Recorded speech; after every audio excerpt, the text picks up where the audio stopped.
بسم اللہ الرحمن الرحیم۔ لائف آف مکہ میں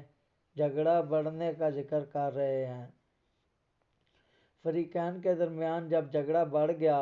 اور اس کا حلقہ وسیع ہو گیا، اب محمد صلی اللہ علیہ وآلہ وسلم میدان میں اکیلے نہ تھے، بلکہ آپ کے ساتھ دو ایسے قبیلے تھے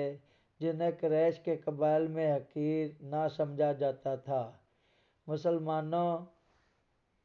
اور بنی ہاشم اور بنی مطلب کہ جو لوگ ان کے ساتھ تھے ان کا محاصرہ سخت ہو گیا اور قریش نے اپنے نجائز مقاطع میں سختی کر دی، یہاں تک کہ ان راستوں پر جو اس گھاٹی کی طرف جاتے تھے جس میں مسلمان محصور تھے چوکیدار کھڑے کر دیے تاکہ وہ نگرانی کریں کہ کن صاحبان ثروت کے ہاتھوں شعیب میں مسیرین کے پاس کھانا پہنچتا ہے، اور اس کی دلیل یہ ہے کہ بعض اوقات خود ابو جہل بن ہشام اس غرض کے لیے گشت کیا کرتا تھا۔ ایک دفعہ ابو جہل حکیم بن حزام بن خالد بن اسد سے ملا اور اسے تفتیش کرنے پر معلوم ہوا کہ اس کا ایک لڑکا کچھ گندم اٹھائے ہوئے ہے جسے وہ اپنی پھوپھی خدیجہ بنت خالد ام المومنین خدیجہ بنت خالد بن اسد بن عبد العزیٰ القریشیہ، یہ رسول اللہ صلی اللہ علیہ وسلم کی پہلی بیوی ہیں اور شادی کے وقت آپ رسول اللہ صلی اللہ علیہ وآلہ وسلم سے عمر میں 15 سال بڑی تھیں۔ آپ کا باپ جنگ فجار میں قتل ہوا تھا اور رسول اللہ صلی اللہ علیہ وسلم سے شادی کرنے سے قبل آپ نے ابن حالہ بن زرع تمیمی سے شادی کی جو فوت ہو گیا۔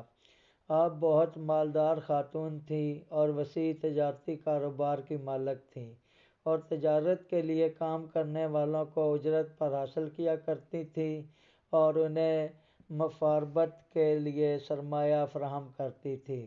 خصوصاً مکہ کے ان مشہور تجارتی سفروں میں جو شام کی طرف ہوتے تھے۔ بعث سے قبل ایک دفعہ آپ صلی اللہ علیہ وآلہ وسلم کو اپنی تجارت کے لیے شام کی طرف بھیجا۔ آپ قافلے کے ساتھ گئے اور شام کے بصرہ بازار میں خدیجہ کے نام پر تجارت کی اور اس سفر میں منافع حاصل کر کے واپس لوٹے۔ ان دنوں آپ کی عمر 25 سال تھی۔ آپ کی واپسی کے بعد خدیجہ نے آپ کو شادی کا پیغام بھیجا جسے آپ نے قبول کر لیا۔ اس وقت خدیجہ رضی اللہ تعالیٰ عنہا نے اپنے چچا عمر بن اسد بن عبد العزیٰ کو اپنی خواہش سے آگاہ کیا تو اس نے اس بات کو بخوشی منظور کر لیا۔ پھر نبوت سے قبل رسول اللہ صلی اللہ علیہ وسلم کے ساتھ آپ کی شادی ہو گئی اور آپ کے ہاں رسول اللہ صلی اللہ علیہ وسلم سے 2 بچے قاسم اور عبداللہ پیدا ہوئے، انہی کو طاہر اور طیب کہا جاتا ہے، اور 4 بچیاں پیدا ہوئیں جن کے نام یہ ہیں: زینب، رقیہ، ام کلثوم اور فاطمہ رضی اللہ عنہا۔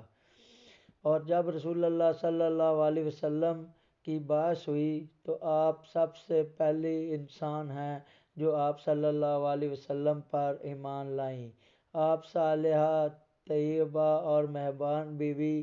کے لیے ایک اعلیٰ نمونہ ہیں۔